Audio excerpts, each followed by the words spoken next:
Assalamualaikum warahmatullahi wabarakatuh. Perkenalkan, nama saya Ami Adila Asaidah, kelas 11 ATPH 2. Di sini saya mempresentasikan tentang peran Indonesia dalam PBB.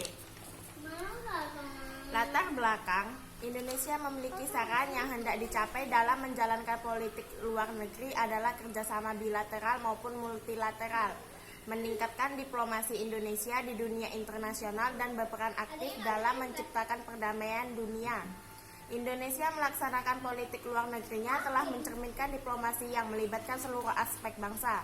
Indonesia terus berperan dalam upaya memelihara perdamaian dan keamanan dunia berdasarkan amanat pembukaan Undang-Undang Dasar 1945, baik di tingkat bilateral, regional maupun internasional. Indonesia dalam keanggotaannya di PBB sudah 3 kali sebagai anggota tidak tetap di Dewan Keamanan PBB, yaitu pada tahun 1974 sampai 1975, 1995 sampai 1996, dan 2007 sampai 2008. Sejak tahun 1957, Indonesia mulai turut serta mengirim pasukannya dalam misi perdamaian PBB. Demi masalah kemanusiaan, memelihara perdamaian dan keamanan dunia internasional berdasarkan amanat Undang-Undang Dasar 1945. Hubungan diplomatik Indonesia dengan negara-negara di dunia terkesan baik karena Indonesia menjalankan slogan politik luar negeri era pemerintahan Presiden Susilo Bambang Yudhoyono, yaitu Tous and Friends Zero Enemy. Melihat hubungan Indonesia dengan negara-negara Timur Tengah sangat baik dikarenakan faktor kesamaan identitas agama yang mayoritas masyarakat beragama Islam. Hubungan diplomatik Indonesia dengan negara-negara Timur Tengah terjalin dengan baik terlihat dari orientasi politik luar negeri Indonesia pada tahun 1950-an. Tegas memihak negara-negara Timur Tengah, Indonesia tegas mendukung perjuangan rakyat Palestina dan juga mendukung perjuangan kemerdekaan rakyat Tunisia, Aljazair, dan Maroko. Indonesia memberikan dukungan kepada Mesir ketika menasionalisasi terusan Suez, ikut mengajukan resolusi penarikan pasukan Inggris, Israel, dan Perancis dari Mesir. Indonesia juga berpartisipasi dalam misi pemeliharaan perdamaian PBB di Timur Tengah melalui UNEF, United Nations Emergency Forces. Dengan mengirimkan kontingen pasukan Garuda 1, demikian hubungannya dengan Libya terlihat dari saling dukungan kedua negara dalam pengusulan dan pencalonan di badan-badan internasional seperti itu. Masalah Palestina, masalah nuklir untuk tujuan damai, baik di PBB dan OKI. Tahun 2010 merupakan peringatan 63 tahun hubungan diplomatik Indonesia dan Mesir yang diperingati dengan serangkaian kegiatan berupa seminar di 2 perguruan tinggi Mesir dan resepsi diplomatik yang dimeriahkan dengan pertunjukan beragam seni budaya Indonesia Mesir.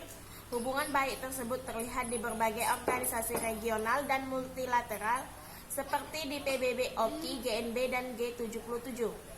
Begitu juga hubungan Indonesia dan Tunisia. Pada tahun 2010, kedua negara memperingati 50 tahun hubungan diplomatik yang telah dimulai sejak tahun 1960.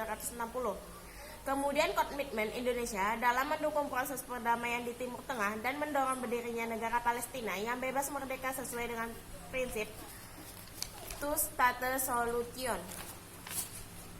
Sesuai dengan semangat yang terkandung dalam resolusi DKPBB nomor 242 tahun 1967, nomor 338 tahun 1973, RPS Initiatif tahun 2002, PS Roadmap tahun 2003, dan Kerangka Annapolis tahun 2007. Hubungan diplomatik yang harmonis antara Indonesia dan negara-negara Timur Tengah merupakan pencapaian yang positif dan harus ditingkatkan berdasarkan kesamaan identitas agama yang mayoritas masyarakat beragama Islam. Hubungan Indonesia dan Lebanon telah terjalin sejak dulu, bermula sejak pengumuman pernyataan pengakuan de jure kepada Indonesia oleh Presiden Lebanon Beqara El-Kauri pada tanggal 19 Juli 1947. Lebanon merupakan negara ketiga setelah Mesir dan Suriah mengakui Indonesia menjadi negara merdeka. Setelah itu, Indonesia dan Lebanon terus meningkatkan hubungan diplomatik mereka dalam aspek politik, ekonomi, sosial, budaya, penerangan. Indonesia harus terus menjaga hubungan yang harmonis dengan negara-negara Timur Tengah walaupun di kawasan tersebut sering tercetus konflik. Pada pertengahan tahun 2006, bergejolaknya konflik di kawasan Timur Tengah antara Israel dan Hizbullah, situasi yang sangat merekam di Lebanon karena perang terus bergejolak dan belum ada tanda-tanda untuk bisa dihentikan. Indonesia aktif berdiplomasi di PBB dan negara-negara OKI, aktif berkomunikasi di Lebanon dan Israel melalui pihak ketiga dan meyakinkan bahwa Indonesia sangat siap untuk mengirim pasukan perdamaian ke Lebanon dalam situasi seperti itu. Pada saat itu merupakan momentum bagi Indonesia mempertahankan komitmen dalam turut serta menjaga perdamaian di Timur Tengah dengan menyerukan gencatan senjata demi kestabilitasan keamanan dunia internasional dan siap membantu demi terciptanya perdamaian bagi kedua belah pihak sejalan dengan amanat pembukaan Undang-Undang 1945 dan tetap menjaga komitmen Indonesia dalam setiap misi pemeliharaan perdamaian di bawah mandat PBB di dunia internasional. Memelihara perdamaian di bawah mandat PBB merupakan tren yang positif bagi Indonesia di dunia internasional. Dikeluarkan resolusi DKPBB nomor 1701 pada tanggal 11 Agustus 2006 disambut baik oleh Indonesia. Pemerintahan dan DPR RI telah sepakat mengirim pasukan perdamaian untuk bergabung bersama pasukan UNFIL lainnya dengan catatan bahwa pasukan perdamaian Indonesia memiliki tugas yang jelas, yaitu menjaga proses perdamaian dan semuanya harus berdasar perintah resmi PBB. Pemerintah Indonesia menolak apabila pasukan perdamaian Indonesia bertugas untuk melucuti senjata Hizbullah. Sikap Indonesia tersebut sejalan dengan penegasan Sekjen PBB Kofi Annan. Sikap Sekjen PBB tersebut berlawanan dengan keinginan sejumlah negara khususnya Israel dan Amerika Serikat yang menginginkan agar UNFIL juga melakukan pelucutan senjata Hizbullah. Indonesia memelihara sikap yang tegas dalam penyelesaian konflik Israel-Hizbullah di Lebanon, terlihat pada pertemuan Presiden Susilo Bambang Yudhoyono dengan Presiden Lebanon Emile Lahot di Hotel Nasional de Cuba di Havana pada saat sela-sela sidang KTT GNB 15 September 2006. Menurut juru bicara Presiden Bidang Luar Negeri Dino Pati Jalal, dalam pertemuan tersebut dibahas beberapa hal mengenai situasi di Lebanon. Presiden SBY menjelaskan mengenai rencana pengiriman pasukan perdamaian Indonesia ke Lebanon, menjelaskan bahwa pasukan perdamaian sudah siap dan dalam waktu dekat akan mengirim advance team. Dan awal bulan depan pasukan perdamaian Indonesia sudah dapat mendarat di Lebanon menjalankan tugasnya memperkuat UNIFIL. Presiden SBY menekankan pentingnya masyarakat dunia menjamin implementasi dalam resolusi DKPBB 1701 dan Indonesia akan berupaya sekuat mungkin untuk berjuang. Terlihat bahwa Indonesia menjaga komitmen dalam memelihara perdamaian dunia dan menjalankan diplomasi sesuai arahan politik luar negeri Indonesia. Penugasan kontingen Garuda dalam konflik Israel-Hizbullah di Lebanon merupakan bentuk diplomasi Indonesia di dunia internasional. Hal tersebut merupakan salah satu wujud implementasi dari diplomasi militer yang dilakukan Indonesia di bawah mandat PBB yang dimulai sejak tahun 1957. Dalam pengiriman kontingen Garuda, nuansa diplomasi terasa sangat kental, bahkan tidak kalah penting dibandingkan tugas utama yang diembannya sebagai pasukan penjaga di perdamaian wilayah negara konflik.